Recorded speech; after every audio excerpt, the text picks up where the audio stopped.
Boa tarde a todos e todas, sejam bem-vindos e bem-vindas a mais uma programação do Sesc Ideias. O Sesc Ideias são encontros virtuais promovidos sempre às 4 horas da tarde no nosso canal do YouTube, com o objetivo de debater questões latentes da nossa contemporaneidade. O público está convidado a fazer suas perguntas e comentários por meio do chat.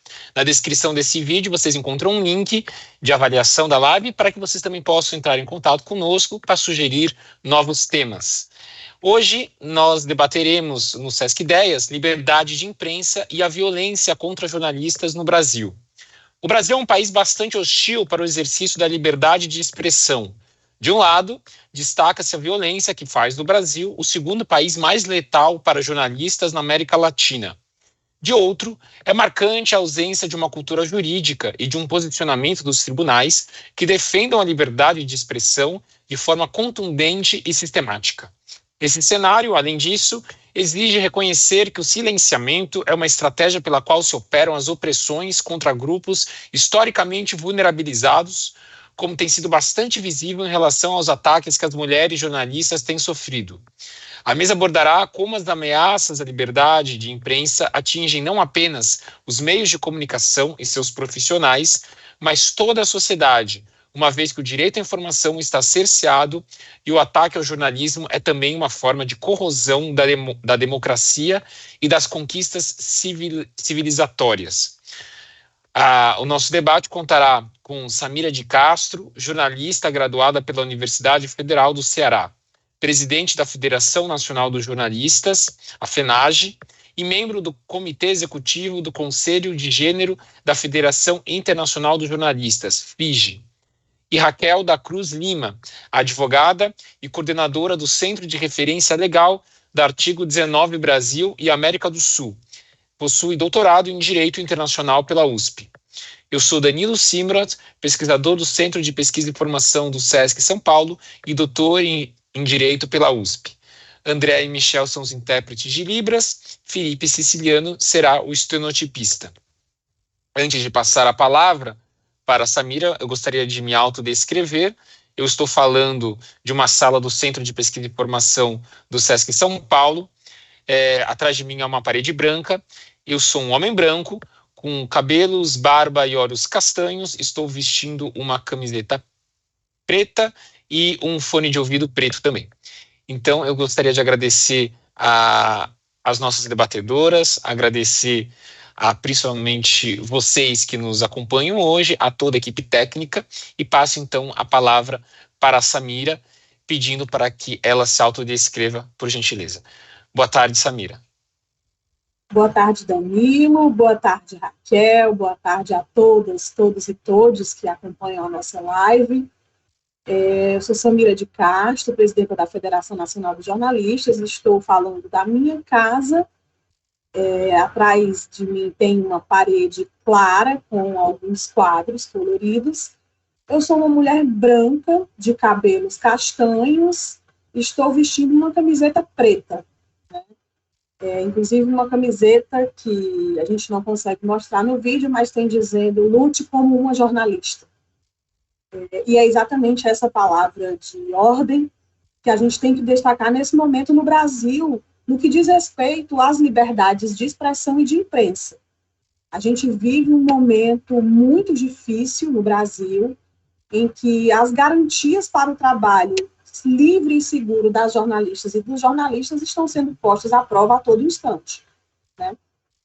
Eu tinha, inclusive, preparado um roteiro completamente diferente para a gente falar hoje, mas diante da gravidade do que a gente viveu no domingo, né, na esplanada dos ministérios, com invasão de prédios públicos, com depredação, com a Praça dos Três Poderes e 3 prédios históricos e simbólicos para a nossa democracia atacados, a gente tem que mencionar também que ali houve um ataque à democracia e um ataque muito direto ao jornalismo. Nós tivemos, infelizmente, um recorde de colegas agredidos em um único dia no Brasil, com pelo menos 14 jornalistas agredidos naquela cobertura, né?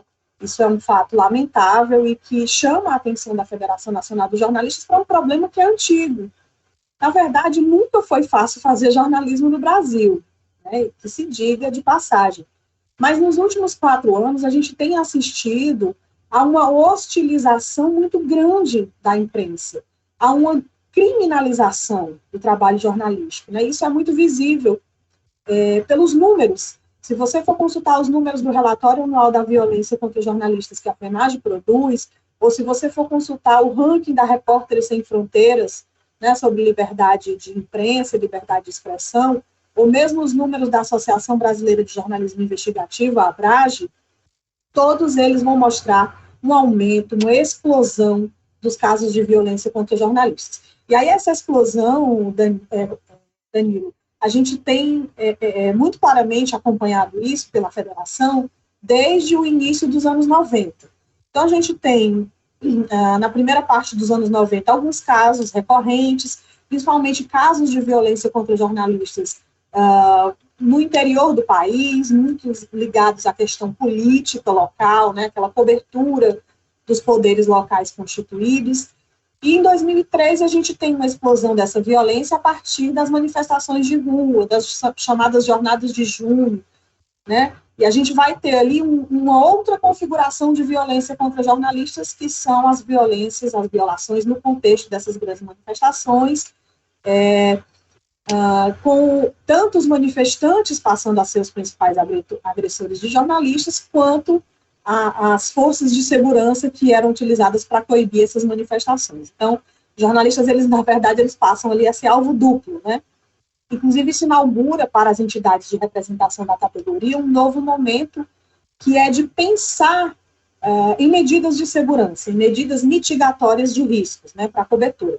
Em tese, a gente está falando de uma profissão que não é considerada uma profissão de risco, mas que ela envolve coberturas que embutem algum risco, cobertura da chamada segurança pública, né, com o crime organizado, com o tráfico de drogas, por exemplo, com conflitos sociais. Esse tipo de cobertura sempre teve algum grau de risco.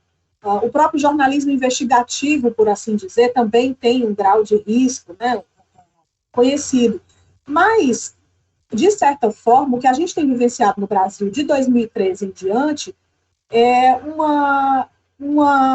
digamos assim, uma colocação muito maior desse risco generalizado para quem exerce a profissão. Essa situação, ela cai de 2013 até 2017, 2018, no finalzinho de 2018, iniciando um novo governo no Brasil, essa violência explode novamente, né? E aí, muito ligada, Danilo e Raquel, a uma tática de grupamentos políticos que é de desacreditar, descredibilizar o trabalho da imprensa, né? Isso é uma tática que não é invenção brasileira, é uma tática que existe em todos os governos de extrema-direita no mundo, né?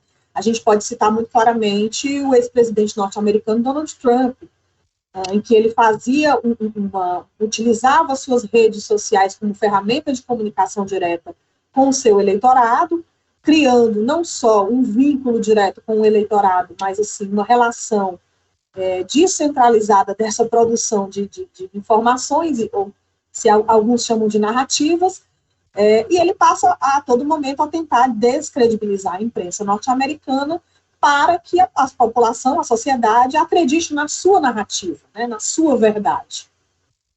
E esse mesmo modelo, em outros países da Europa também, ele é utilizado aqui no Brasil pelo presidente que foi eleito lá no final de 2012 e que assume em 2019. Então, nesse momento, a gente, infelizmente, tem uma explosão, novamente, dos casos de violência contra jornalistas. É tão grave, é tão sério, que se a gente for analisar os dados da FENAGE, da década anterior a 2018, a gente vai encontrar nos últimos 4 anos mais casos de agressão a jornalistas do que durante toda a década anterior ao início de 2019, que foi quando começou o governo que finalizou agora, né, no ano passado. Então, é muito sério. A gente tem anos e anos, desses últimos 4 anos, um ano atrás do outro, com um novo recorde de violência contra jornalistas. Eu não tenho os números de 2022, porque o nosso relatório vai ser lançado no final de janeiro desse ano, mas a gente sabe que vai ser um número bastante grave e com uma manutenção dessa violência já em números alarmantes. Mas em 2021, nós tivemos 430 casos de agressão a jornalistas. E notem que isso é um levantamento, mas é que ele não é absoluto, né?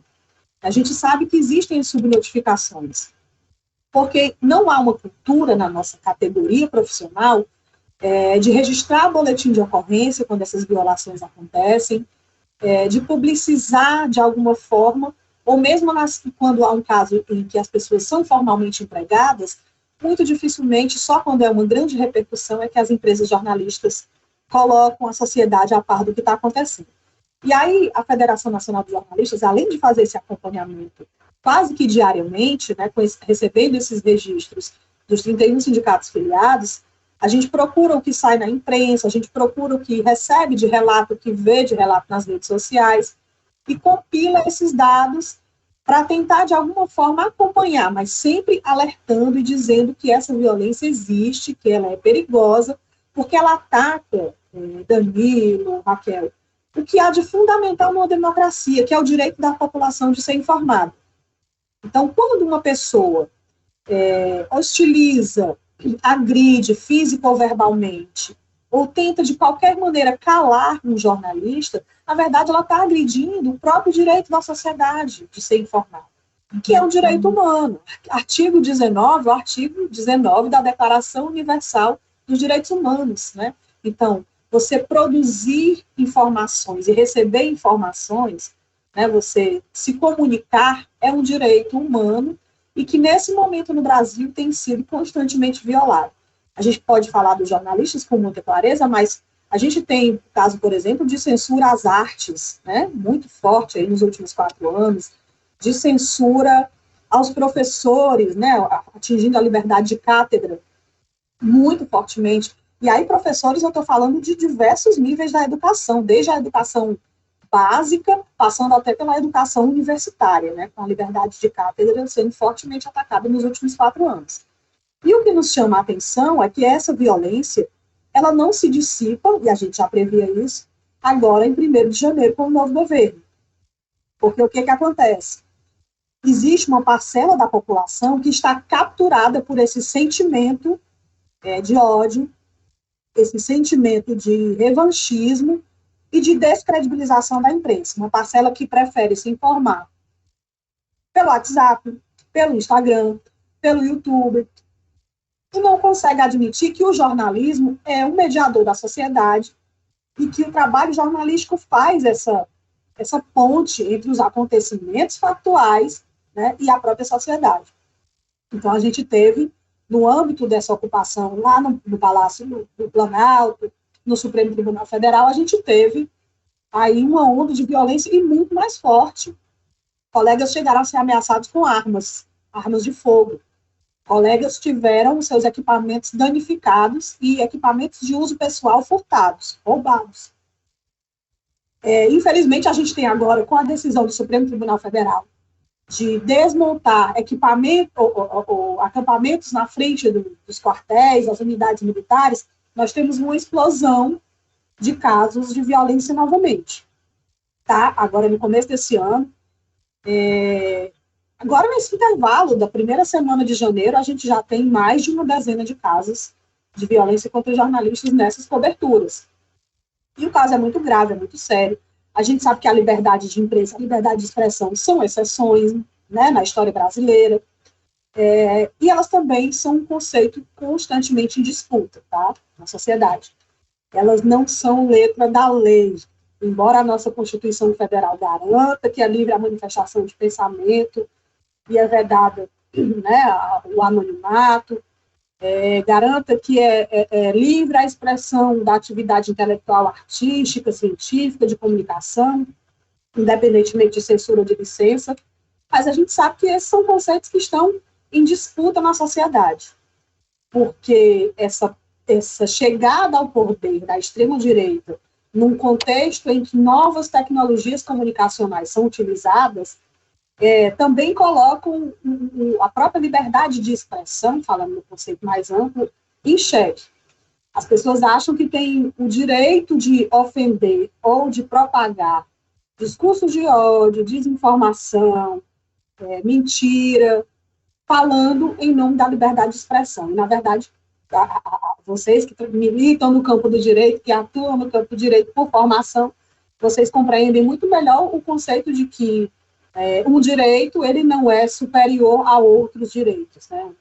O meu direito que eu tenho de me expressar livremente, ele não pode se sobrepor ao direito, por exemplo, de uma outra pessoa, a sua imagem e a sua honra, né? Então, assim, o tema é bastante complexo.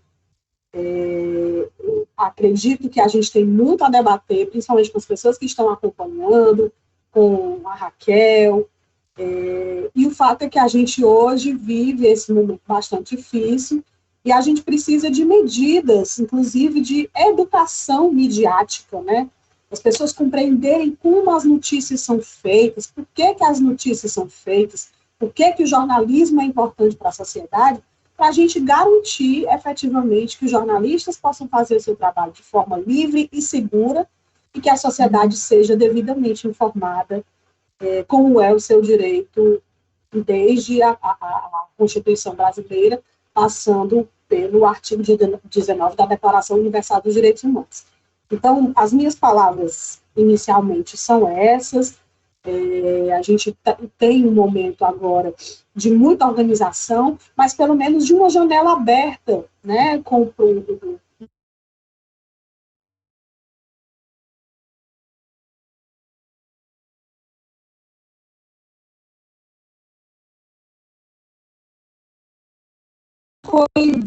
discursos estigmatizantes contra a imprensa e de investigação dos crimes que aconteceram contra jornalistas na cobertura dos atos antidemocráticos para garantir que as pessoas sejam identificadas, que passem pelo devido processo legal e sejam punidas. Então, a gente precisa acabar com essa cultura da impunidade nessa violência contra os jornalistas. Eu acho que, inicialmente, são essas as minhas colocações, para a gente começar a oportunidade do debate a partir da fala da Raquel. Muito obrigado, Samir. Vou passar, então, agora a palavra para a Raquel, pedindo para que ela se autodescreva também. Perfeito. Boa tarde, eu sou a Raquel da Cruz Lima, eu sou uma mulher branca de cabelo castanho, que eles estão presos em um coque. Eu falo aqui do escritório da minha casa, atrás de mim tem uma estante de livros, uma porta branca e uma parede cinza. Eu sou advogada e sou coordenadora do Centro de Referência Legal do Artigo 19 Brasil e América do Sul, que é uma organização criada em 2007, que atua coordenada com o Artigo 19 Internacional, que foi estabelecida na Inglaterra em 87, por inspiração justamente do artigo 19 da Declaração Universal dos Direitos Humanos, e que, portanto, atua na defesa e na promoção do direito à liberdade de expressão e de acesso à informação. Enfim, eu agradeço também pela oportunidade de estar aqui nessa live com vocês. Eu vou dialogar muito, Samira, com os pontos que você levantou, e já começo justamente com esse aspecto, né, que você destacou muito na sua fala, e o Danilo também na abertura da nossa conversa, sobre a hostilidade que existe no Brasil para o exercício da liberdade de expressão, e esse cenário que a gente vivenciou nos últimos anos de muito agravamento das condições para o exercício da liberdade de expressão. O artigo 19 Internacional mantém um levantamento sobre as condições para o exercício da liberdade de expressão globalmente, e o que foi visto foi que nos últimos 10 anos, o Brasil foi o país das Américas que teve a queda mais acentuada nesses indicadores de liberdade de expressão. E globalmente também o Brasil foi um dos países também com das piores dessas quedas, ficando só atrás de Hong Kong e do Afeganistão. E, enfim, como Samira disse, né, muitos dados indicam essa piora. A organização Repórteres Sem Fronteira passou a classificar o Brasil por conta justamente da sistematicidade dos insultos, dos ataques, das estigmatizações que os jornalistas sofrem, como um país difícil, né? Então essa categoria é difícil para o exercício do jornalismo no Brasil. Então, diante disso, né, o objetivo da minha fala é explorar um pouco esse cenário de violência contra jornalistas, mas de forma geral de ataques à liberdade de expressão, buscando entender também como a censura é uma ferramenta de repressão a grupos historicamente vulnerabilizados e que também existe um esforço ativo em esconder o quanto diversos fenômenos de violência são fenômenos de ataque à liberdade de expressão. Por isso eu quero inicialmente falar brevemente sobre a liberdade de expressão, o seu escopo, o que ela se propõe proteger. Quero exemplificar algumas questões sobre violência contra jornalistas a partir do caso do Dom Phillips e do Bruno Araújo, que foi bastante acompanhado pelo artigo 19, que acho que é um caso que muitas das pessoas que estejam assistindo possam ter tido conhecimento, porque ele teve bastante repercussão. E, por fim, tratar um pouco mais da violência especificamente contra as mulheres no âmbito da liberdade de expressão. A Samira já introduziu um pouco, né, a ideia da liberdade de expressão como uma garantia fundamental no Brasil, protegida pela nossa Constituição, e que, à luz do direito internacional, né, ela também conta com um grande alcance, muita robustez na estrutura, né, de normas internacionais para proteger a liberdade de expressão. E isso é entendido porque a liberdade de expressão tem uma relação fundamental com a ideia de democracia. E eu acho, assim como a Samira, né, muito influenciado por que a gente viu no domingo, né, que mais do que nunca é evidente o quanto liberdade de expressão e democracia estão relacionados e como ataques à democracia também são ataques que se voltam a atacar a liberdade de expressão.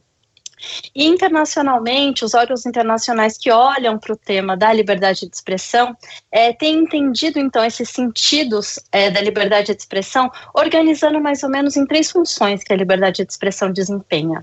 Uma função mais individual, que acaba sendo a que muitas vezes é mais evidente para algumas pessoas, que é esse sentido de cada pessoa ter também uma liberdade de opinião, de pensamento, de pensar por si mesma e poder compartilhar seus pensamentos ou pensamentos alheios, mas aí como uma garantia mais individual, muito relacionada ao seu pensar, ao seu compartilhamento de pensamentos e com uma liberdade muito ligada ao sujeito. Mas a liberdade de expressão não é só isso, e justamente porque ela está tão vinculada à lógica da democracia, ela é sobretudo uma garantia com sentido social muito forte. Uma primeira dimensão desse sentido mais social é o propósito de ferramenta, de instrumento que a liberdade de expressão tem. Ela é uma ferramenta-chave para exercer diversos direitos, como o direito à participação, o direito à reunião, o direito à associação, o próprio direito à educação, que a gente já mencionou, a liberdade religiosa, o direito ao voto. Liberdade de expressão é ferramenta também para outros direitos e, por isso, ela tem uma centralidade muito grande no sistema de proteção aos direitos humanos. E, por último, a liberdade de expressão tem essa função estrutural com a democracia. Tem uma frase, enfim, usada, repisada, citada a todo momento pelos órgãos internacionais que diz que a liberdade de expressão é pedra angular da democracia, mas então esse lugar de sustentáculo democrático, e eu acho que isso dá um sentido muito claro e importante. Em momentos como o atual, de muita disputa sobre o que seria o conteúdo da liberdade de expressão, sobre quem pode falar, que liberdade de expressão é sobre uma sociedade democrática, plural. Ela é uma ferramenta de resistência e enfrentamento ao autoritarismo. E é justamente por isso que os autoritários e o autoritarismo se valem muito da censura para operar. E é justamente por isso também que quando se vê diversos ataques, né, à liberdade de expressão, quando são vistos ataques a jornalistas, é muito frequente que se opere uma desvinculação entre a violência e a liberdade de expressão, buscando transformar esses fenômenos como estritamente individuais. É sobre aquela pessoa, aquele sujeito que sofreu um ataque, aquele sujeito que foi ofendido, ou até mesmo o sujeito que foi assassinado, que o episódio diz relação, apagando o que significa para a coletividade, para a sociedade, que foi um aspecto sobre o qual a Samira também falou também. E eu acho que isso pode ser ilustrado no caso justamente do Dom Phillips e do Bruno Araújo Pereira, que foi um caso devastador, né, que aconteceu ano passado no Brasil, e que ele é muito ilustrativo sobre o fenômeno da violência em vários aspectos, né? Tanto em relação ao tratamento dos povos indígenas, dos ambientalistas, mas também em relação ao trabalho dos comunicadores e jornalistas no Brasil. E é sobre isso que agora eu vou me deter um pouquinho. Eu escolhi falar sobre esse caso não só por conta da repercussão, mas porque ele é muito ilustrativo de alguns aspectos que a violência letal contra comunicadores se reveste e que o artigo 19 tem identificado ao longo do monitoramento que faz, né, de casos de violência contra jornalistas. Então é muito comum que a violência letal contra jornalistas e comunicadores aconteça em regiões de fronteira, em cidades pequenas e do interior, que ela se volte de forma muito intensa a comunicadores populares, a blogueiros, radialistas, pessoas que atuam com equipe reduzida ou que atuam sozinho e que por isso enfrentam maior vulnerabilidade. É comum também que exista um histórico de ameaças anteriores ao assassinato, voltadas a essa própria pessoa, mas nesse contexto em que é feita essa cobertura jornalística. E também é muito comum que, apesar de ser uma forma de violência, essa violência letal, que tenha relação com a atividade de comunicação, a partir do momento que se dão as investigações, dificilmente se busque comprovar e que se comprove a relação entre a execução, né, o homicídio e a atividade de comunicação. Raramente os mandantes dos crimes são investigados, mais raramente ainda, né, eles são levados à justiça e dificilmente é colocado de forma central com uma linha investigativa essa atividade de exercício da profissão jornalística e a execução. O momento decisivo, né, de forma geral, na investigação, no esclarecimento de qualquer homicídio, é o inquérito policial. Tudo tem que ser feito com muito urgente, as diligências têm que ser feitas de forma rápida, buscando esclarecimento adequado daquele crime, buscando também a verdade, não simplesmente a responsabilização de determinadas pessoas. E é por isso também que esse é um momento central para que haja transparência, acesso à informação, para que tenha possibilidade de acompanhamento externo, de monitoramento daquilo que é feito. Mas justamente isso é o que raramente se vê. Com grande frequência, não existe nenhuma transparência, né? As investigações são marcadas pela opacidade, não há esclarecimento público sobre o andamento das investigações e raramente os inquéritos são feitos de maneira célere, diligente e independente de provocação dos familiares das vítimas ou da sociedade civil. E todos esses aspectos foram observados no caso e ainda são observados, né? No caso do Dom Phillips. O assassinato do Bruno e do Dom aconteceu em um contexto bastante específico, com um histórico muito grande de ameaças, de ataques naquele território específico, e existia também o objetivo de realizar entrevistas para a publicação de uma reportagem jornalística. Mesmo assim, as investigações, ou melhor, né, as reações no primeiro momento se voltaram a culpabilizar Bruno e Dom pelo assassinato, e além disso, a partir do momento que com muita cobrança da sociedade civil se avançou no sentido de buscar a investigação e medidas de esclarecimento dos fatos, se focou na individualidade, né, do Bruno e do Amarildo, que teriam conflitos anteriores relacionados à pesca ilegal, e se tratou o assassinato do Dom Phillips como um efeito colateral. Foi dessa maneira que o Ministério Público agiu e apresentou uma denúncia, foi nesses termos também que a denúncia foi aceita, e é desse modo que se está tratando e que reflete a maior parte dos casos contra jornalistas de violência letal. O seu trabalho jornalístico é desconsiderado, e no caso específico do Dom, é especialmente grosseira e violenta a maneira como isso é feito, transformando ele num mero efeito colateral, né? Como se fosse um aspecto do seu trabalho que não tivesse absolutamente nenhuma relevância. E a sociedade civil, inclusive a Comissão Interamericana, tem cobrado ações no sentido do esclarecimento completo dos fatos. Existem elementos, né, de que no momento do assassinato o Dom estava fazendo fotografias e mesmo assim o fato de que se tratou de um homicídio de um jornalista no contexto de atuação profissional como jornalista e buscando revelar, né, condições de violações de direitos humanos sistêmicas que acontecem na região, nada disso foi considerado. E isso justamente é muito sintomático de como se trata de maneira geral esses casos, e nem mesmo numa situação extrema como essa são adotadas medidas adequadas para garantir a proteção de comunicadores que continuem atuando nesse contexto. No momento de maior visibilidade desse caso, quando vários veículos de comunicação viajaram ao Amazonas, estavam em Atalaia do Norte para buscar informação sobre as medidas que seriam adotadas pelas autoridades, uma nova situação de ataque contra jornalista, de hostilidade foi verificado. A agência pública foi um dos veículos, né, que foi ao território para cobrir o andamento das investigações. E os jornalistas que estavam lá representando a agência pública, eles sofreram hostilidades. Um militar que estava no local que acontecia um evento de imprensa fotografava a tela do computador do jornalista e se movimentou internamente naquele ambiente para buscar informações sobre esse repórter.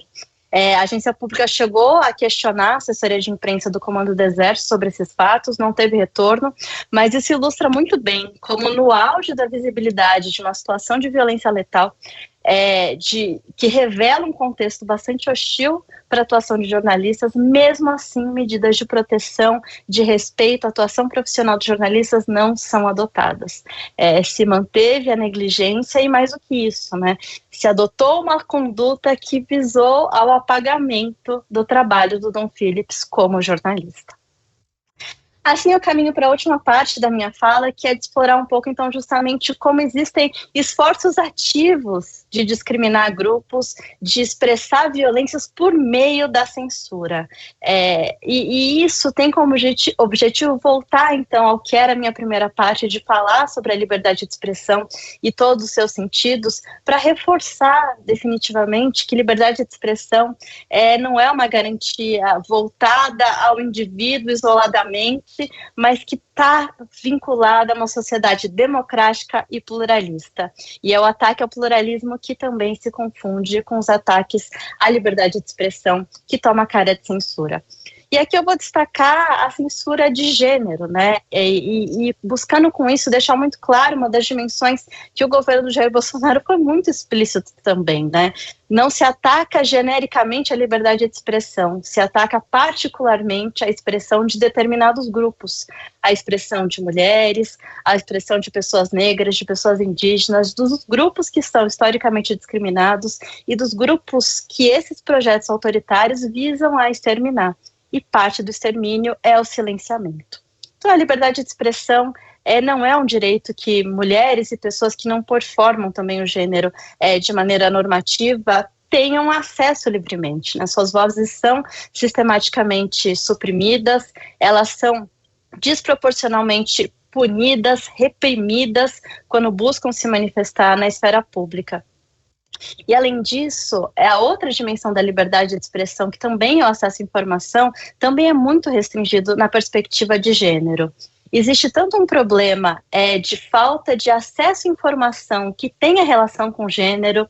Então, um exemplo é a dificuldade de acesso e monitoramento de dados, por exemplo, sobre feminicídio. Globalmente, informações desagregadas de gênero, como sobre também violência em local de trabalho, é indisponível, é desatualizado, é difícil de encontrar, e isso faz parte de uma carência sistemática de informação sobre gênero, que revela que o acesso à informação de gênero é desigual.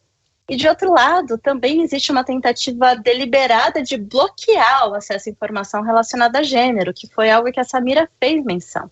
Em vários países, como no Brasil, os direitos sexuais e reprodutivos são apresentados como sendo algo que se encaixa numa suposta ideologia de gênero, numa suposta ameaça à cultura, a valores tradicionais. E existem esforços para proibir estudos de gênero, discussões sobre gênero, que também afetam a liberdade de expressão acadêmica. Claro, as mulheres jornalistas estão sob ataque em todo o mundo. Esse não é um fenômeno que se vê só no Brasil, e ele não se manifesta apenas nessa violência do xingamento, do assassinato, das várias formas de hostilidade contra o trabalho das mulheres jornalistas, mas também no apagamento da presença das mulheres no jornalismo. Em todo o mundo é muito menos frequente que você vai encontrar uma mulher à frente de um veículo de comunicação, uma mulher âncora, uma mulher com visibilidade na mídia. E essa também é uma das dimensões da violência de gênero como uma forma também exercida a partir da censura. Esse é um tema que tem ganhado mais visibilidade internacionalmente e, recentemente, em 2021, a Corte Interamericana de Direitos Humanos, pela primeira vez, tratou diretamente da relação entre liberdade de expressão e gênero e deixou claro esse aspecto que a Samira veio trabalhando na fala dela. Como o ataque à jornalista, em especial o ataque a mulheres jornalistas, não se volta só ao indivíduo, mas toda a sociedade. Quando se atacam mulheres jornalistas, determinadas histórias deixam de ser contadas, porque existem histórias que outras pessoas não contam, né? A gente vê que uma mídia que é extremamente branca, masculina, concentrada no Sudeste, não conta determinadas histórias no Brasil. E é preciso pluralidade de vozes para que essas histórias possam emergir. Portanto, quando mulheres jornalistas enfrentam maior vulnerabilidade, estão sujeitas a intimidação, assédio, coerção, violência sexual e não contam com nenhuma ferramenta de proteção, elas perdem, mas toda a coletividade perde, e perde-se o pluralismo, que é justamente uma das lógicas, uma das bases da democracia. E para que isso se reverta, é necessário que existam medidas de proteção que olhem para as particularidades desses grupos e desses ataques. E eu acho que a gente volta com isso, né, esse nosso ponto de partida de entender quanto os eventos do domingo, né, reformulam um pouco as nossas falas de hoje, mas deixam muito claras algumas agendas. Os ataques autoritários, a direita radical que existe no Brasil tem um projeto que passa, que tem como elemento de grande importância o ataque à liberdade de expressão.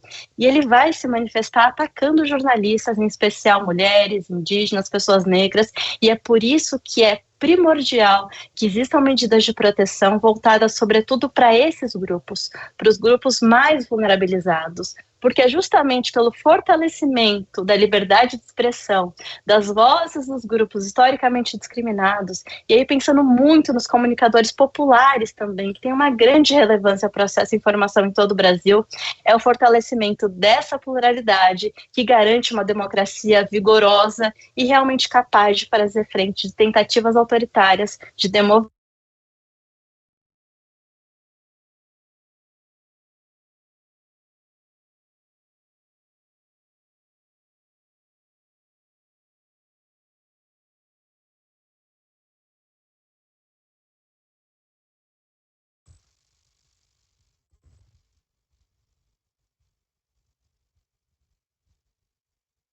Oi, desculpa. Eu queria agradecer a Raquel. Eu dei uma travada aqui porque, infelizmente, nós estamos com uns problemas técnicos. A live está travada, mas já adianto para as pessoas que estão nos acompanhando que nós subiremos depois, essa live está sendo gravada, e nós subiremos a versão sem travamentos.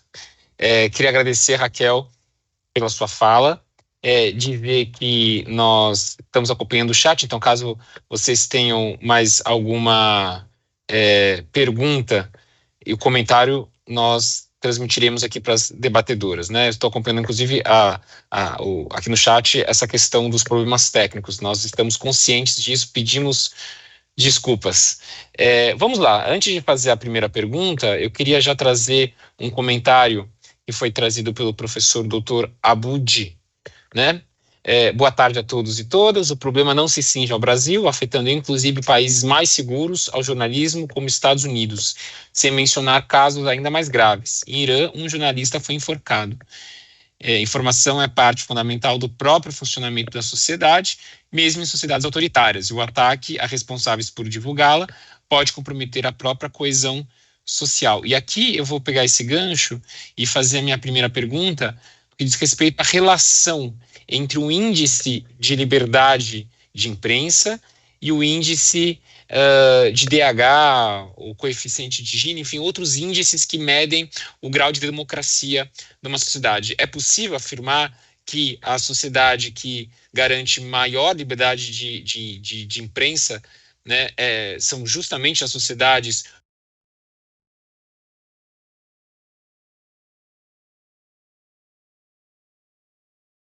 direitos sociais? Existe essa correspondência ou não? A gente pode observar sociedades que têm sérios problemas de direitos humanos, mas que garantem ampla liberdade de imprensa.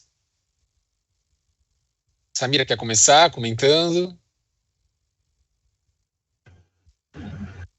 Obrigada, Danilo. Bom, na verdade, eu acho que a gente tem que avaliar, sim, a liberdade de expressão e a liberdade de imprensa com relação à garantia de outros direitos. Eu acho que a Raquel tocou muito bem nessa questão. Né? Ela não é uma garantia meramente individual, mas uma garantia social, né? Porque as pessoas que têm mais acesso a informações, elas podem buscar os seus direitos, elas podem buscar cidadania. Então, efetivamente, quando a gente avalia, por exemplo, o que no Brasil se convencionou chamar desertos de notícias, né, que são aquelas localidades onde não há um veículo local sequer cobrindo a realidade diária dos seus moradores ali, locais, a gente tem um cruzamento disso com regiões realmente muito mais empobrecidas, muito mais distantes dos grandes centros e até mesmo regiões periféricas dos grandes centros. Por isso que a Raquel traz um ponto muito chave, que é a participação e a importância de comunicadoras e comunicadores populares, né, nessa garantia de acesso à informação hiperlocal. É muito importante quando você tem uma relação de produção e de diálogo de notícias e de informações gerados pela própria comunidade e acessados por essa comunidade, né? Isso vai interferir, por exemplo, de você saber por que o posto de saúde da tua rua não está funcionando, né? De por que o transporte público daquela localidade não está legal. E isso, quando você desnuda essas realidades, você faz com que a população, em certa medida, possa se organizar para cobrar os seus direitos, né? O índice de Gini, o índice que mede a desigualdade social, questão do IDH, né, da qualidade de vida, de desenvolvimento humano, eu acho que a gente precisaria, inclusive, cruzar pesquisas que apontassem essa relação. A Raquel pode ser que conheça algum efetivamente, né, disponível ali pelo trabalho da Artigo 19, que é um trabalho internacional, inclusive. Mas eu acho que fica muito claro isso, quando a gente olha para o nosso próprio Brasil, quando a Raquel traz as questões da Amazônia, cobertura legal daquela região, que sempre foi uma região muito tensa, né, diga-se de passagem,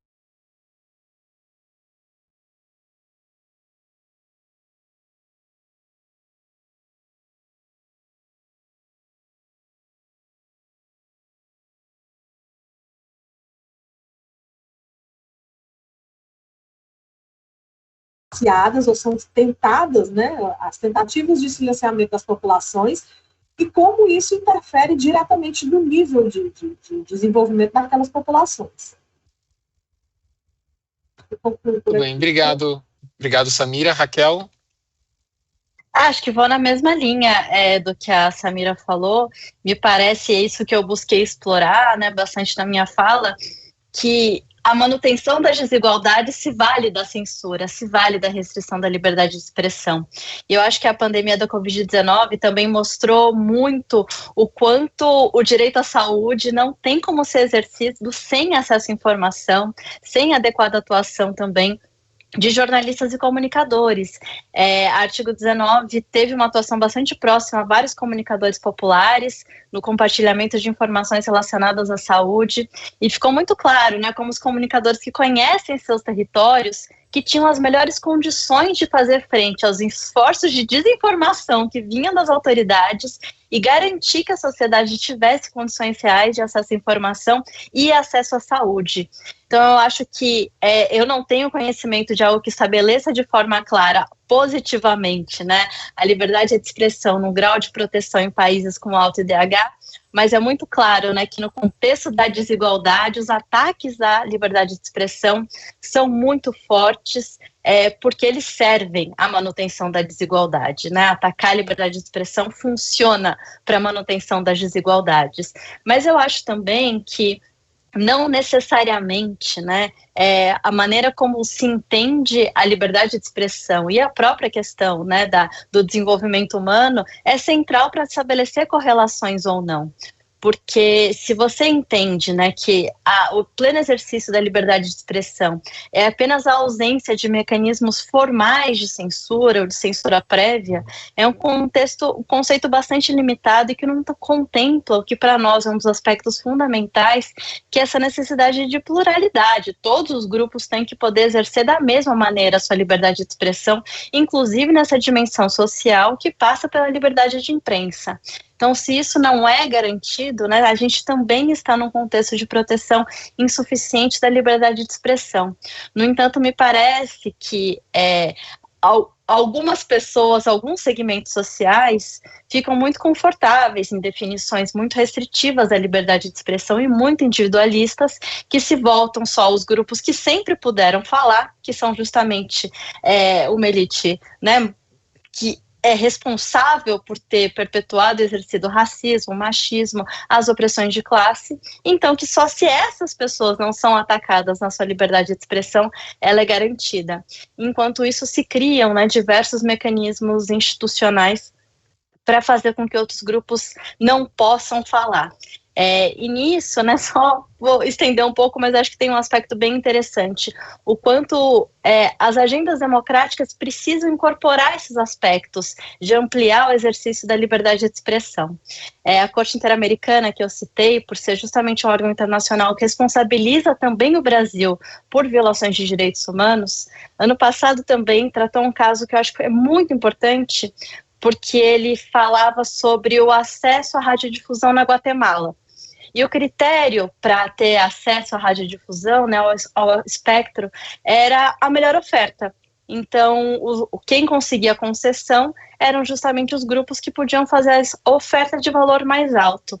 E o que a Corte Interamericana viu nesse caso foi como isso era um critério discriminatório que fazia com que a população indígena, que é mais da metade do país, não tivesse acesso à radiodifusão, apenas algumas poucas rádios comunitárias e que mesmo assim não contavam com respaldo institucional. Então, para você garantir, né, de fato, é necessário olhar para todos esses mecanismos que ordenam a infraestrutura também da liberdade de expressão. Uma coisa que já foi comentada aqui é justamente sobre como hoje, com o advento das redes sociais, a mídia, enfim, o centro de informações ou de narrativas, ele ficou descentralizado, né? E acho que talvez a primeira violência que o jornalista sofre é não ser reconhecido como jornalista. E aí a pergunta que eu vou fazer para vocês é o seguinte: no mundo em que qualquer pessoa pode pegar um celular e ir até o local dos acontecimentos e fazer uma live, né? E muitas vezes, justamente essas pessoas que fazem isso, elas se autodenominam os verdadeiros portadores da informação, em contraposição a uma mídia mentirosa, enfim, e elitista. Como que a gente consegue reafirmar a importância do jornalista e justamente separar, né, o cidadão que faz uma live, né, de um jornalista profissional? Eu acho que a gente tem primeiro que colocar a seguinte questão: a emissão de opinião, né, ela independe de qualquer tipo de formação ou de qualificação. Há, inclusive, dentro do jornalismo, um gênero, né, que é o gênero opinativo. E o jornalismo ele passa a se organizar enquanto profissão com essa necessidade lá no início dos anos 20, né, menos que isso, 1800, quando a imprensa passa a existir no Brasil, né, com a vinda do Dom João VI, eu estou trazendo para um contexto brasileiro, a gente tinha a proibição legal de não emissão de nenhum periódico no Brasil colônia, né? Então, assim, a gente já começa de um momento de censura, né? Por isso que eu disse que sempre a censura é a regra e a liberdade de imprensa, a liberdade de expressão são exceções na história brasileira. Mas, assim, a gente começa a se organizar enquanto profissão a partir da necessidade que a sociedade tem de sair da sua defesa de opiniões ou defesa de causas para passar a se constituir um código, né, de construção da informação de uma forma, entre aspas, eu vou usar aspas, profissionalizada. Eu não estou querendo defender que você ter um diploma de nível superior específico faz de você alguém que saiba melhor ou pior, né, defender ou fazer o jornalismo. Mas o fato é que o jornalismo, ele pressupõe um conjunto de conhecimentos teóricos e éticos, né, que lhe permitem você conseguir formular as questões para produzir a informação de interesse público e essa informação chegar à sociedade.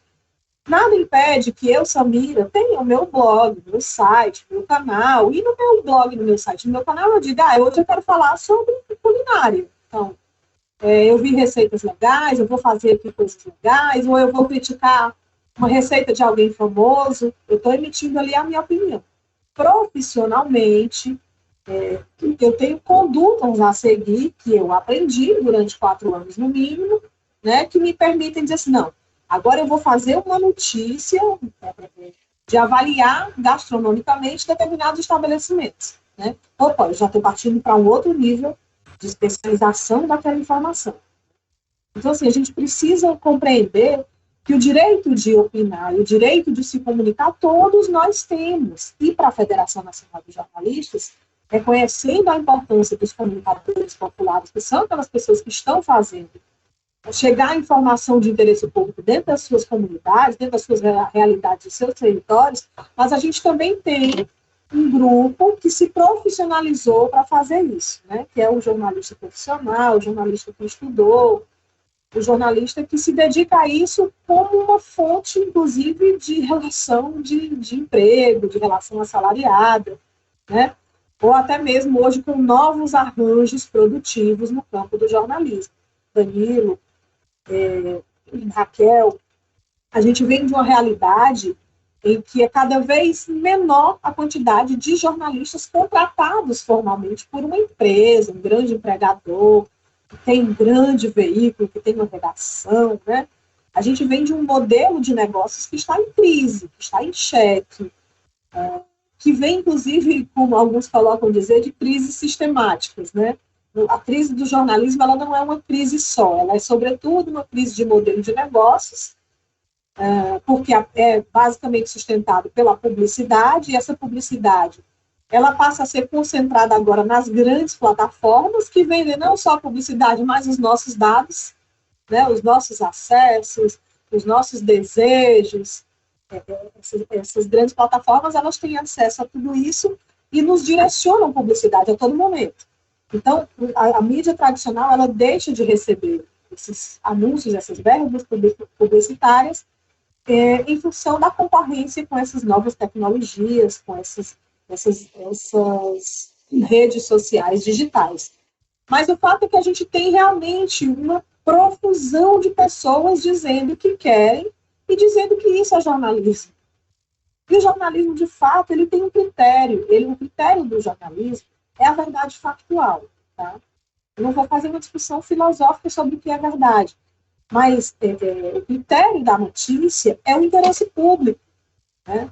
Se eu parto do interesse particular, de um assunto que eu vou eleger para fazer valer a minha opinião, eu não estou fazendo jornalismo, estou fazendo outra coisa.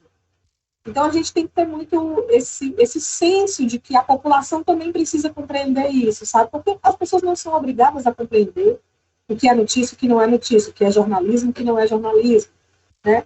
Mas por isso que a gente defende a chamada educação midiática, né? As pessoas precisam compreender nas entrelinhas também quem produz a notícia. E aí eu vou entrar numa questão que é muito chave no Brasil. Nós ainda temos uma mídia tradicional e hegemônica muito concentrada nas mãos de poucas pessoas, poucas famílias, poucos grupos empresariais. Grupos empresariais esses que, inclusive, migraram para os serviços financeiros. Então, você tem um poderio, que é um poderio concentrado nos estados mais longe do centro-sul, sudeste. A gente tem uma mídia concentrada também nas mãos de poucas famílias, empresas familiares, que dominam o discurso. Por quê? Porque elas são donas. Eu vou citar o caso do meu estado, tá? Do Ceará. O único grupo de comunicação é dono de 2 concessões de TV, né? De 3 rádios, de um site, e até pouco tempo atrás, até um ano, tinha um jornal impresso. mas é o mesmo grupo econômico que detém o vazamento de gás de cozinha, que detém água mineral, que detém fazendas, imóveis, enfim, é uma concentração que ela permeia vários setores econômicos e que não garantem a diversidade e a pluralidade necessárias para o jornalismo existir. O vácuo de tudo isso, o jornalista como um mediador social, como aquele sujeito que, por meio da sua formação, dá a conhecer a informação de interesse público, né, capaz de gerar cidadania, a gente vem com uma nova realidade em que hoje, com o advento, aliás, hoje não, mas com o advento da internet comercial, lá atrás, a partir da popularização dos chamados blogs, a gente tem uma verdadeira legião de pessoas produzindo conteúdo. Vou utilizar a palavra conteúdo e não informação, e não notícia, e não jornalismo. E é isso que torna esse ambiente ainda mais confuso e de mais disputa e de mais rupturas. Não quero avaliar aqui o que é bom ou o que é ruim, mas eu pela profissão de fé que eu abracei, até pela representação que eu tenho que defender o jornalismo profissionalizado, o jornalismo produzido com critérios e que sempre tem como função primordial o interesse público e o reforço, a defesa dos direitos humanos. Para mim, se ferir os direitos humanos não é jornalismo. Muito claramente, inclusive é o que está expresso no Código de Ética dos Jornalistas Brasileiros. É a defesa intransigente das minorias, né, maiorias minorizadas, e o combate a todas as opressões. Então, muito claramente, a gente vive esse momento. Muitas pessoas falam, você conhece fulano? Fulano é jornalista? Outro dia tinha um debate que era o seguinte: nós jornalistas estamos perdendo espaço para os influencers. Eu falei, mas o que é influencer? Assim, defina a influencer para mim. Não, é a pessoa que está ali, que tem um canal e que tem 300 milhões de seguidores, e o que ela diz todo mundo copia, e todo mundo quer usar a marca que ela está usando. Eu falei, mas isso não é jornalismo, isso é publicidade, né? Se ela está divulgando uma coisa para que todo mundo compre ou use, isso não é jornalismo. Então, assim, se nós perdemos espaço para eles, eu acho que a gente não deveria estar nem pensando que concorre com eles, porque o nosso trabalho não é concorrer, né? Nosso trabalho é muito mais sério, não estou desmerecendo o trabalho de ninguém, mas o nosso trabalho tem um compromisso social, tem uma função social nesse jornalismo, no ser jornalista. Obrigado, Samira. Eu queria aproveitar esse gancho, né, quando você disse que o verdadeiro jornalismo está comprometido com os direitos humanos, e fazer uma pergunta para Raquel, mas depois, obviamente, você também pode comentar, que eu já tinha feito, né, em privado, que é justamente sobre como distinguir, né, o que é liberdade de expressão, liberdade de imprensa e discurso de ódio. Porque aqui a gente está pensando em pessoas que se autodenominam ou são, de fato, jornalistas profissionais ou têm acesso, né, à grande mídia, mas que fazem discursos muitas vezes antidemocráticos. A gente viu, inclusive, isso acontecer agora no domingo, né? Existe até um canal de televisão que está sendo alvo de investigação por propagar fake news e por fazer apologia a atos de terrorismo, né? Então, Raquel, como que inclusive o direito consegue traçar essa linha de até onde vai a liberdade de expressão, a liberdade de imprensa, e onde começa o discurso de ódio, o discurso antidemocrático?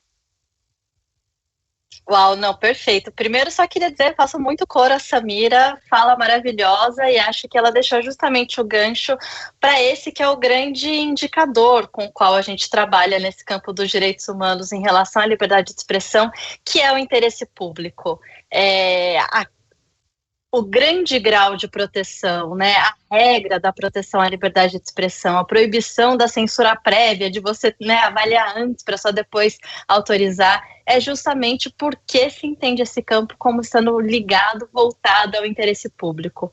E por conta disso, né, a maneira como a gente opera, né, entendendo que a liberdade de expressão é tão central para a democracia, é a escolha de entender que não se opera previamente avaliando conteúdos, mas posteriormente. Então, a chave é a responsabilização.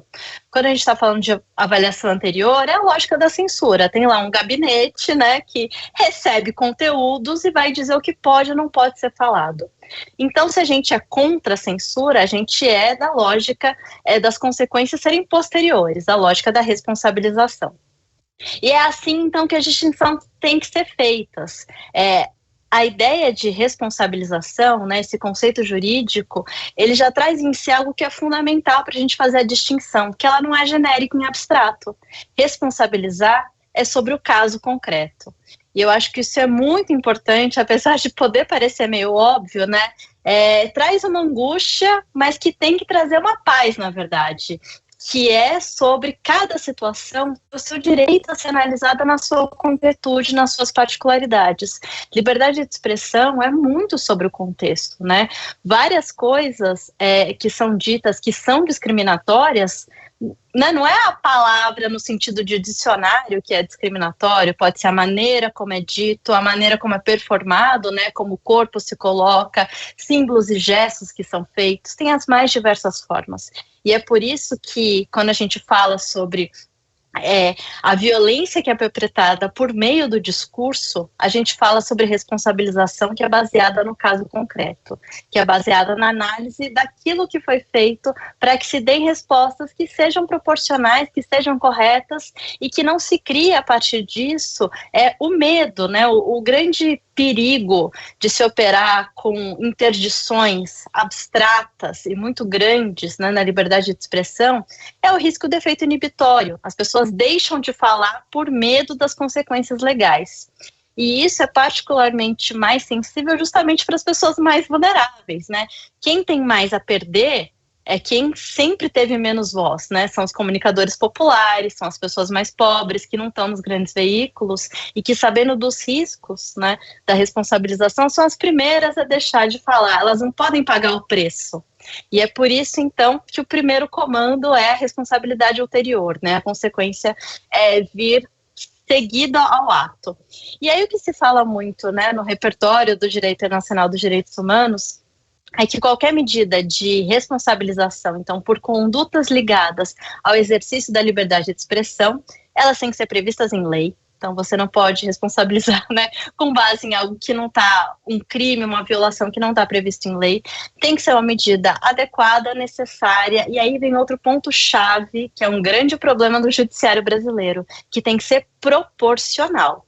Não basta simplesmente ser possível você responsabilizar alguém e ser entendido que aquela conduta violava algum direito. A medida que se impõe tem que ser proporcional. Porque justamente quando ela é desproporcional, isso também aumenta o risco para todas as pessoas do exercício da liberdade de expressão.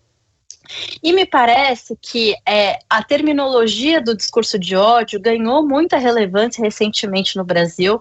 Ela não é uma categoria jurídica, né? Essa maneira, assim, não é o crime do discurso de ódio, ela não é prevista dessa maneira internacionalmente e também não no direito brasileiro. Mas a gente tem várias ferramentas, tanto no direito civil quanto no direito penal, para lidar com falas que ofendam, que violem direitos. E eu acho que uma das mais centrais num país como o Brasil é em relação à discriminação racial. E o que a gente vê quando a gente mergulha no tema da responsabilização pelo racismo, a gente vê que os entraves muito grandes existem no judiciário, que é incapaz de reconhecer que racismo é racismo.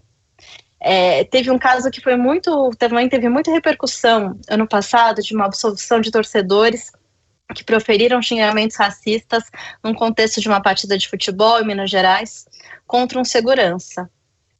E a decisão absolveu os acusados que proferiram palavras racistas clássicas, mas mais do que isso, que é bem forte também dessa decisão, que culpabilizaram a vítima.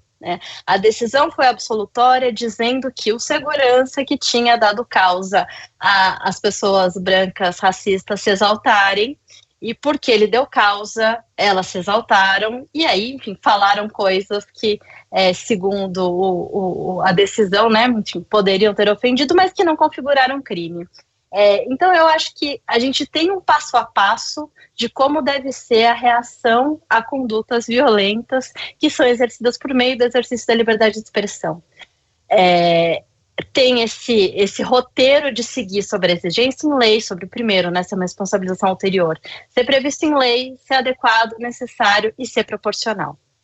Mas a decisão do caso a caso significa que isso vai ser levado ao judiciário, e isso é fundamental numa sociedade democrática, mas isso também exige que a gente olhe para o que é o poder judiciário e entenda que diversos entraves e diversos mecanismos que garantem a conivência, a leniência com ataques que são, né, considerados discurso de ódio, mas que se enquadram também em outras categorias jurídicas, também vêm daí, né, dos racismos estruturais, do machismo estrutural, da maneira como esse poder responsável por garantir a responsabilização dessas condutas ilegais não consegue reconhecer que diversas formas de violência são violência. E aí é muito menos sobre liberdade de expressão, então não é sobre a liberdade de expressão poder parecer absoluta e uma prerrogativa que não encontra limites, mas sim sobre como alguns limites, alguns tipos de violência ainda não são reconhecidos como sendo violência. Eu acho que aí tem um ponto central que tem que ser enfrentado também.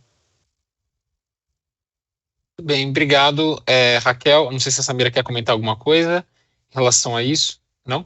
Eu gostaria que vocês comentassem então um pouco agora sobre as medidas que podem ser tomadas para evitar esses atos de violência, desde medidas a curtíssimo prazo até medidas a longo prazo, e pensando em três planos, pelo menos, né? No plano mais concreto, né, e individual daquele jornalista que está na rua.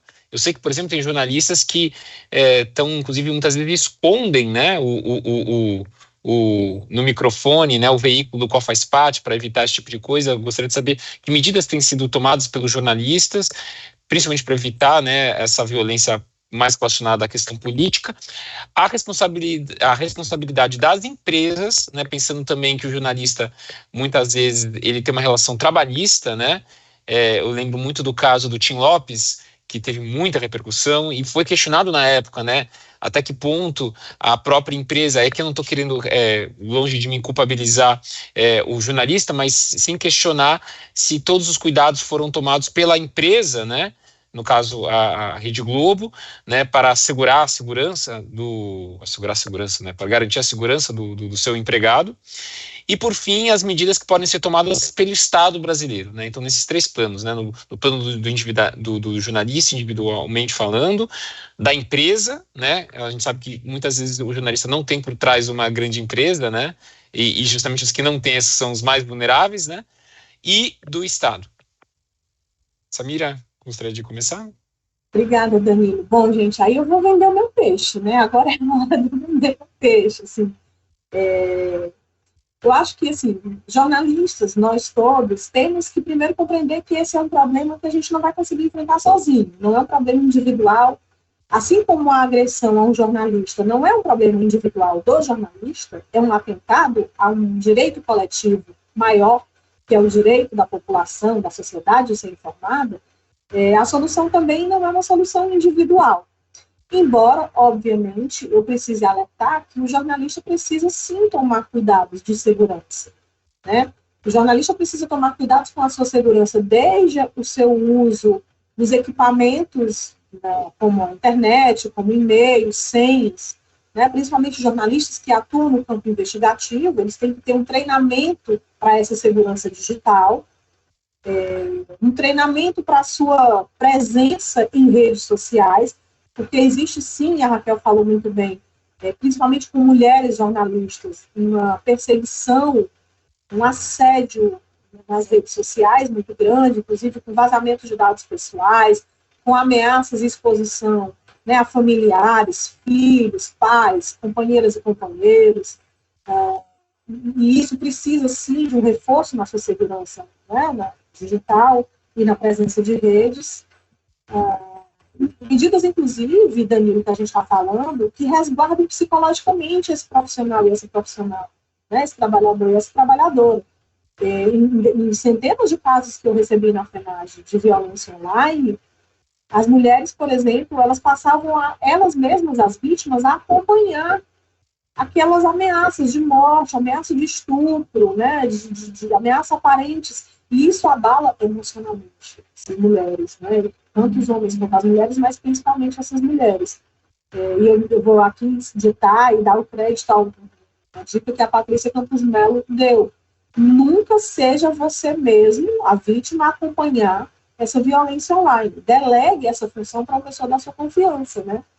Para acompanhar e printar o que for necessário printar, para levar o caso, obviamente, à justiça. Mas, do ponto de vista individual, nós precisamos agir coletivamente, nós precisamos estar organizados dentro dos sindicatos de jornalistas, dentro das associações, e os sindicatos dentro da federação. Hoje nós temos uma coalizão de entidades em defesa da liberdade de imprensa, que são 11 entidades. Eu não sei se eu vou conseguir citar todas, mas nós temos a FENAGE, a ABRAGE, Artigo 19, Repórteres Sem Fronteiras, a JOR, a ABI, o Instituto Torna Voz, está entrando agora a GEDUCA, né, que é a Associação de Jornalistas pela Educação, da Educação. Enfim, nós temos essa coalizão que tem acompanhado os casos de violência, relativa à violência da cobertura das eleições, mas que resolve agora, hoje mesmo a gente tem um ponto para deliberar se continuamos agindo de maneira conjunta e coordenada, porque a gente ganha força, né? Porque a gente consegue fazer uma incidência maior num bem que é um bem coletivo, né? Que é um interesse comum, ou que deveria ser um interesse comum da sociedade. Então, assim, é importante que o jornalista que foi vítima de violência, que ele faça o registro ao seu sindicato, ou mesmo que ele não seja sindicalizado, mas que ele comunique ao sindicato, para que o sindicato possa comunicar à FENAGE e a gente possa cobrar as autoridades, né, competentes. Esse jornalista ele precisa ter a cultura de não normalizar essa violência sofrida. Não faz parte do nosso trabalho. Não deve fazer parte. A gente não tem que ser xingado, não tem que ser ameaçado, e não tem que ser hostilizado. Isso não faz parte do jornalismo. Então, assim, é não naturalizar, comunicar ao sindicato, fazer o boletim de ocorrência. Se for uma pessoa que tem um vínculo trabalhista, comunique ao seu empregador, porque o empregador tem, inclusive, a obrigação de garantir a segurança do profissional, né? O ambiente seguro, ele não é um ambiente seguro só da redação, da porta da redação para dentro, ele tem que ser da porta da redação para fora também. Né? E isso é importante quando você coloca os atores, né, o papel das empresas. As empresas elas ainda se omitem muito, inclusive de oferecer assessoria jurídica, assessoria psicológica, né, para os seus trabalhadores. Os jornalistas freelancers, que são os mais fragilizados nessa relação, eles precisam, de alguma forma, também estar associados, também estar nos sindicatos, estar nas associações, procurar dicas de seguranças, manuais online, manuais internacionais, em que ele possa minimamente ter conhecimento de ferramentas para utilizar. Né? Saber quando vai construir uma pauta que envolve risco, saber ter uma rota de fuga, saber ter o que levar dentro da sua mochila, da sua bolsa, em situações que envolvem risco. Isso é muito importante. Isso é capacitação que vai garantir digamos assim, não só um trabalho bem feito, mas um resguardo da sua vida e da sua dignidade, né, enquanto um trabalhador. Eu acho que também no âmbito da violência online, nós precisamos responsabilizar as plataformas, gente. Não dá mais para a gente ver jornalistas sendo atacados e a gente passar meses pedindo a uma plataforma para que retire ou identifique um agressor, né? É muito difícil. Essa regulação das plataformas, ela é extremamente importante do ponto de vista de garantir pluralidade de vozes, sim, mas um resguardo para quem atua profissionalmente e que é vítima de violência. Mulheres jornalistas são muito atacadas nas redes sociais. Atacadas não só pelo viés da profissão, mas com a questão de gênero, né? Elas são comumente chamadas de burras, de incompetentes, de estúpidas, enfim, uma série de preconceitos que são os estereótipos aí de uma sociedade patriarcal que coloca a mulher como um ser humano de segunda classe, às vezes nem como ser humano, né? assim como as pessoas negras, como a população LGBTQIA+, e jornalistas negros e negras, e jornalistas LGBTQIA+. Então, a gente precisa responsabilizar as plataformas pela a proliferação desses discursos e desses ataques. E do ponto de vista do poder público, eu acho que a gente inaugura agora um novo capítulo. A gente precisa que o poder público assuma um compromisso de acabar com discursos estigmatizantes contra o jornalismo. O discurso institucional tem que ser de valorização do jornalismo. Por tudo que nós passamos. Não é possível que a gente não tenha aprendido, depois de 4 anos, de muita porrada, né, que a gente precisa, sim, regular esse espaço, porque é um espaço comercial como qualquer outro, né, os veículos veículos de radiodifusão são concessões públicas, e a gente precisa, sim, ter uma regulação para essa mídia, e precisa que as autoridades assumam, sim, um discurso de valorização do jornalismo, do trabalho das jornalistas e dos jornalistas. E acho que no âmbito também dos poderes públicos, que são muitos, né, eu acho que os poderes públicos, e aí eu estou falando de Ministério do Trabalho, etc., precisam cobrar os empregadores, alertar os empregadores sobre a necessidade de adoção de medidas de segurança para os jornalistas, né. Por fim, eu acho que o governo brasileiro pode abraçar a proposta da Federação Internacional dos Jornalistas, que é de criação de uma convenção exclusiva, né, da ONU sobre o tema segurança dos jornalistas. Esse é um pedido internacional da Federação Internacional. É preciso criar, sim, uma convenção da ONU que trate da questão da segurança e da liberdade para o exercício do jornalismo no mundo, não só no Brasil. Eu acho que a criação de um Observatório Nacional da Violência contra os Jornalistas no âmbito do Ministério da Justiça, o aprimoramento do programa de defesa dos...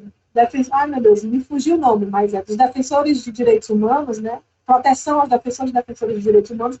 Os jornalistas estão incluídos nesse programa, mas obviamente que nós somos minoria e ele não é voltado para as especificidades do jornalismo, né? A Repórter Sem Fronteiras tem batido muito nessa tecla, né, de que esse programa no Brasil ele não dá conta da realidade que é o trabalho jornalístico. Mas a gente precisa aprimorar esses mecanismos de proteção e precisa criar também mecanismos de responsabilizar os perpetradores da violência, né, e fazer com que eles sejam punidos. A gente tem um dado que 6 em cada 10 jornalistas que morreram no Brasil, nos últimos 10 anos, eles trabalhavam em cidades com menos de 200 mil habitantes de população, né? E a gente tem um índice absurdo de impunidade nos crimes letais contra jornalistas. A gente precisa que esses crimes sejam apurados, que essas investigações, que muitas vezes envolvem, né, o poder local, que essas investigações passem para a esfera da Polícia Federal, né, a chamada federalização das investigações dos crimes contra jornalistas. E a partir disso a gente consiga ter uma, aspas, independência, né, funcional, para que efetivamente, desde os mandantes até os operadores dos crimes letais, por exemplo, sejam punidos, né? Então, acho que são muitas medidas. A gente está no campo de um novo momento que pode ser inaugurado. Há mostras de que sim, que vai ser um novo momento, porque ontem essas entidades da coalizão foram recebidas pelo ministro da Secretaria de Comunicação da Presidência da República, né? Então, a gente já inaugura pelo menos um diálogo, que era o que nem havia nos últimos 4 anos. A gente sai de uma criminalização para pelo menos um diálogo. E a gente precisa de todos os atores funcionando, para que a gente tenha, enfim, um jornalismo livre e seguro e um direito humano à comunicação assegurado no Brasil.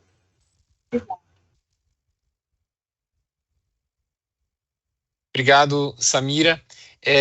Raquel, eu queria que você comentasse um pouco mais sobre essa pesquisa sobre violência especificamente de gênero, porque realmente isso chamou muita atenção, principalmente nesse último governo, que realmente os alvos, né, por mais que muitas vezes o presidente atacasse um grande veículo, né, ou a mídia como um todo, a mídia chamada de tradicional, mas quando ele individualizava era sempre jornalistas mulheres, e a gente vinha esse comportamento, né, de manada quase, né, de horda, de turba, né, depois do presidente atacar uma jornalista, essa jornalista era atacada por seus seguidores de uma forma bastante violenta, como até a Samira colocou, né, tendo seus dados expostos, parentes, enfim, e sendo atacada não apenas pela sua profissão, mas com xingamentos extremamente sexistas, né. A gente sabe que cada vez mais as mulheres têm ocupado, né, espaços de destaque na grande mídia, e que o machismo reage a isso, né? Assim como reage à tomada de espaço das mulheres em outros setores que não o da mídia, né? Mas aliado a esse ressentimento, se é que a gente pode chamar de ressentimento machista, né? Que outro elemento você destacaria em relação à violência contra jornalistas mulheres, algo que é próprio deste fenômeno, especificamente, né, das jornalistas mulheres, né? Uma coisa que eu estava pensando aqui é que muitas vezes o mesmo veículo ele é atacado por grupos diferentes, né? Então, por exemplo, a esquerda diz que o veículo é de direita e a direita diz que o veículo é de esquerda, né? Mas eu queria saber se esse machismo também é uma coisa generalizada, esses ataques sexistas, ou ele diz respeito mais a esses grupos de extrema direita. Obrigada, Danilo. Olha, eu acho que existe um fenômeno realmente global de ataque às mulheres jornalistas, né? Mas vou centrar um pouco mais no que a gente vê no Brasil. Eu acho que, de forma geral, a relatora especial da ONU para a Liberdade de Expressão, ela fez um relatório há 2 anos falando justamente sobre liberdade de expressão e gênero, chamando atenção para esse fenômeno global dos ataques às mulheres jornalistas, e entendendo que é uma dimensão, é um componente do próprio machismo silenciar mulheres e pessoas que não performam gênero dentro da normatividade vigente. Faz parte, não tem como dissociar machismo de silenciamento. Eu acho que isso é um entendimento muito potente desse relatório, ver como é um componente de fato, porque isso ajuda a esclarecer e a entender como esses ataques se operam de forma tão intensa quanto mulheres, esse efeito manada, né, como você comentou.